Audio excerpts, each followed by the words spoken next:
السلام علیکم ورحمۃ اللہ وبرکاتہ۔ آج میں آپ کے سامنے ایک واقعہ بیان کرنے جا رہی ہوں۔ یہ واقعہ بنا اسکپ کرے آخری تک ضرور سنیے گا۔ اس واقعے کو سننے کے بعد آپ کے دل و دماغ میں جو بات آئے اس پہ ایک بار ضرور غور کیجیے گا۔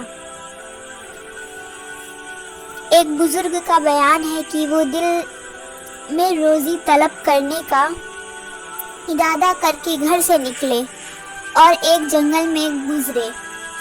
ایک مقام پر بیابان میں کیا دیکھتے ہیں کہ ایک لومڑی نہایت فربا اور تر و تازہ بیٹھی ہوئی ہے، جس کے نہ ہاتھ ہیں نہ پاؤں اور آنکھوں سے بھی اندھی ہے۔ وہ بزرگ ایسے بے دست وپا اور مجبور جانور کو اس قدر تر و تازہ دیکھ کر نہایت حیران ہوئے اور وہاں بیٹھ کر حیرت سے سوچنے لگے اور اپنے دل میں کہا کہ اے اللہ عز و جل، یہ اپاہج لومڑی کس ہیلے سے اپنا رزق پاتی ہے؟ حالانکہ بظاہر کوئی ذریعہ روزی حاصل کرنے کا اس کے پاس موجود بھی نہیں، نہ یہ چل سکتی ہے نہ دیکھ سکتی ہے۔ وہ بزرگ رحمت اللہ علیہ اس قسم کی باتیں اپنے دل میں سوچ ہی رہے تھے کہ اتنے میں ایک جگہ سے زمین شق ہوئی اور دو پیالے برآمد ہوئے۔ ایک دودھ سے بھرا ہوا تھا اور دوسرا شہد سے بھرا۔ ان بزرگ نے اب دل میں یہ خیال کیا، اے اللہ عز و جل، اس غذا تک کھانے کے لیے یہ لومڑی کس طرح پہنچے گی؟ اچانک کیا دیکھتے ہیں کہ اسی مقام پر پہاڑ سے ایک بزرگ نہایت خوبصورت اور نورانی چہرے والے نیچے تشریف لائے اور دونوں پیالے کو اٹھا کر لومڑی کے پاس لے گئے اور دونوں پیالے اس کو پلا دیے۔ جب وہ نورانی چہرے والے بزرگ واپس پہاڑ کی طرف جانے لگے تو ان بزرگ نے بڑھ کر نورانی چہرے والے کا دامن تھام لیا اور پوچھا، آپ کون ہیں؟ انہوں نے فرمایا، میں اللہ تعالیٰ کے فرشتوں میں سے ایک فرشتہ ہوں اور یہ خدمت میرے سپرد ہے کہ ہر روز صبح و شام یہاں آؤں اور اس لومڑی کو پیٹ بھر غذا کھلاؤں۔ یہ واقعہ دیکھ کر ان بزرگ نے روزی طلب کرنے کی تکلیف کا خیال کو دل سے نکال دیا اور اسی پہاڑ پر بیٹھ گئے اور ایک چشمے کے کنارے رہنے لگے اور نماز روزے میں مشغول ہو گئے۔ 7 دن گزر گئے مگر غیب سے کوئی رزق نہ پہنچا۔ فاقون کے سبب نہایت کمزور اور نڈھال ہو گئے۔ آخرکار اللہ تعالیٰ کی بارگاہ میں دعا کی، اے میرے پروردگار، اپنی رحمت سے مجھ کو کوئی لقمہ غذا عنایت فرما۔ مجھ میں اب بھوک برداشت کرنے کی طاقت نہیں، یا میری روح کو قبض کر لے۔ اللہ کی طرف سے جواب ملا، اے شخص، تو اپنے ہاتھ پاؤں کو حرکت دے اور روزی طلب کر، میں تجھے تیرا رزق عطا کروں گا، خود بھی کھا اور محتاجوں کو بھی کھلا۔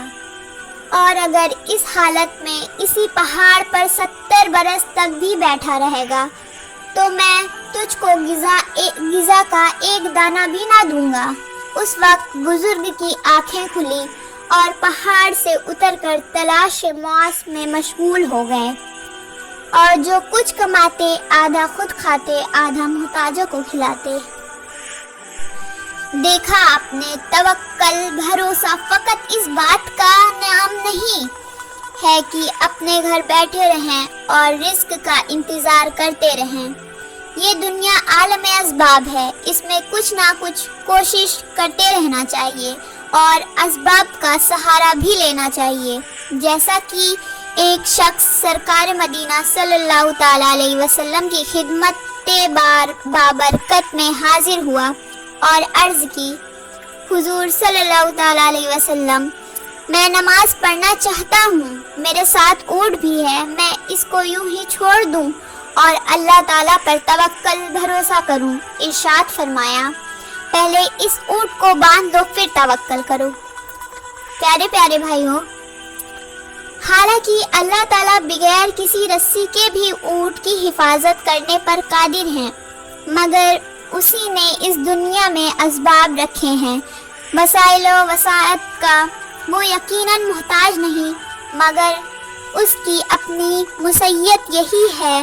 دیکھیے وہ اگر چاہتا تو خود ہی اسلام پھیل جاتا، لوگ راہ راست پر رہتے، وہ انبیاء علیہ السلام کا محتاج نہیں ہے، لیکن اس کی مرضی یہی ہے کہ انبیاء علیہ السلام اس کے دین کے لیے محنت کریں۔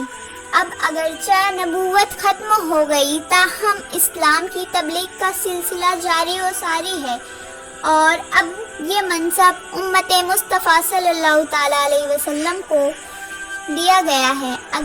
اگر اللہ تعالیٰ چاہے تو ہمارے بغیر بھی لوگوں کو سنتوں پر چلانے پر قادر ہیں، مگر وہ چاہتے ہیں کہ ہم مسلمان محنت کریں، لوگوں کو نیکی کی دعوت دیں، احیاء سنت کے لیے جد و جہد کریں، اور یوں وہ ہمیں بہت سارا اجر و ثواب عطا فرمانا چاہتے ہیں۔